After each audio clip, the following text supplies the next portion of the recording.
ਅਸਲਾਮੁਅਲੈਕੁਮ ਦੋਸਤੋ, ਤੁਸੀਂ ਵੇਖ ਰਹੇ ਹੋ ਪਾਕ ਪੰਜਾਬ ਟੀਵੀ ਤੇ ਮੈਂ ਹਾਂ ਤੁਹਾਡਾ ਦੋਸਤ ਅਬਦੁਲ ਵਾਹਦ। ਦੋਸਤੋ ਮਾਸ਼ਾਅੱਲਾ, ਅੱਜ ਮੈਂ ਤੁਹਾਡੇ ਵਾਸਤੇ 100 ਤੇ 12 ਕਨਾਲ ਇੰਤਹਾਈ ਸਸਤੀ ਜ਼ਮੀਨ ਦੀ ਵੀਡੀਓ ਲੈ ਕੇ ਹਾਜ਼ਰ ਹੋਇਆ। ਇਨਸ਼ਾਅੱਲਾ ਉਮੀਦ ਹੈ ਕਿ ਤੁਹਾਨੂੰ ਇਹ ਬੜੀ ਪਸੰਦ ਆਵੇਗੀ।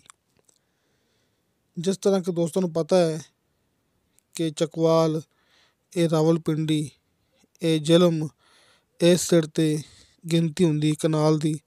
ਇਸ ਵਾਸਤੇ ਮੈਂ ਕਨਾਲ ਦੀ ਗੱਲ ਕੀਤੀ ਹੈ ਨਾ, 112 ਕਨਾਲ। ਅਗਰ ਆਪਾਂ ਇਹਨੂੰ ਤਕਸੀਮ ਕਰੀਏ ਏਕੜ ਦੇ ਵਿੱਚ ਤਾਂ ਇਹ ਬਣ ਜਾਂਦੇ ਨੇ 14 ਏਕੜ।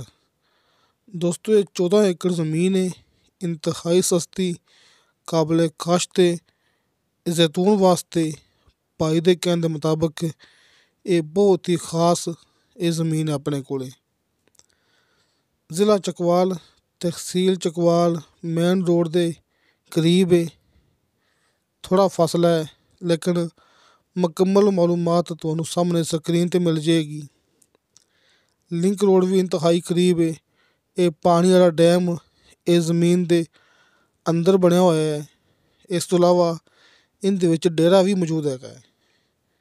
ਕਿ ਮੂਵੀ ਦੇ ਅੰਦਰ ਨਹੀਂ ਦਿਖਾਇਆ ਉਹ ਇੱਕ ਅਲੱਗ ਗੱਲ ਹੈ, ਲੇਕਿਨ ਡੈਮ ਤੁਹਾਡੇ ਸਾਹਮਣੇ ਅਤੇ ਡੇਰਾ ਇਹ ਜ਼ਮੀਨ ਦੇ ਅੰਦਰ ਮੌਜੂਦ ਹੈ। ਅਤੇ 70 ਫੁੱਟ ਨੀਚੇ ਬਿਲਕੁਲ ਸ਼ਰਤੀਆ ਮਿੱਠਾ ਪਾਣੀ ਆ ਜਾਂਦਾ ਹੈ।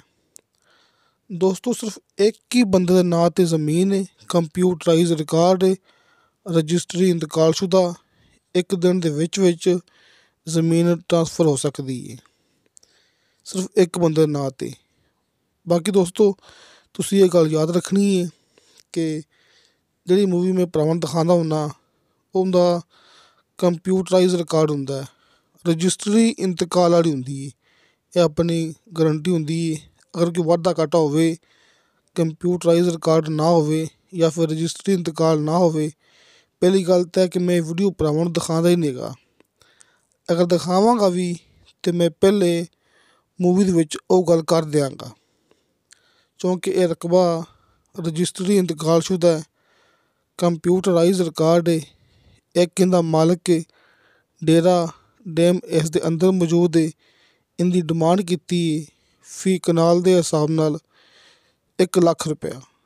ਦੋਸਤੋ 1 ਲੱਖ ਰੁਪਇਆ ਫੀ ਕਨਾਲ ਦੇ ਹਿਸਾਬ ਨਾਲ ਇਹਦੀ ਡਿਮਾਂਡ ਹੈ। ਕਮੀ ਪੇਸ਼ੀ ਪਿਆਰ ਮੁਹੱਬਤ ਹੋ ਜਾਏਗਾ। ਜੋ ਵੀ ਗੱਲਬਾਤ ਰਹੇਗੀ ਹੋਵੇ ਇਹਦੀ ਕੀਮਤ ਦੇ ਬਾਰੇ 'ਚ ਵੀ ਸਾਹਮਣੇ ਇਹ ਡਾਕਟਰ ਸਾਹਿਬ ਦਾ, ਡਾਕਟਰ ਮਨੀਰ ਈਵਾਨ ਸਾਹਿਬ, ਇਹਨਾਂ ਦਾ ਕਾਲ ਐਂਡ ਵਟਸਐਪ ਨੰਬਰ ਤੁਹਾਨੂੰ ਭਰਾਵਾਂ ਨੂੰ ਮਿਲ ਗਿਆ ਹੋਣਾ ਹੈ। ਤੁਸੀਂ ਡਾਇਰੈਕਟ ਰਾਬਤਾ ਕਰਕੇ ਇਹਦੀ ਮੁਕੰਮਲ ਮਾਲੂਮਾਤ ਹਾਸਲ ਕਰ ਸਕਦੇ ਜੀ। ਅਤੇ ਦੋਸਤੋ ਇਨਸ਼ਾ ਅੱਲਾਹ ਤਾਲਾ ਮਿਲਾਂਗੇ ਅਗਲੀ ਵੀਡੀਓ 'ਤੇ। ਖੁਦਾ ਹਾਫਿਜ਼।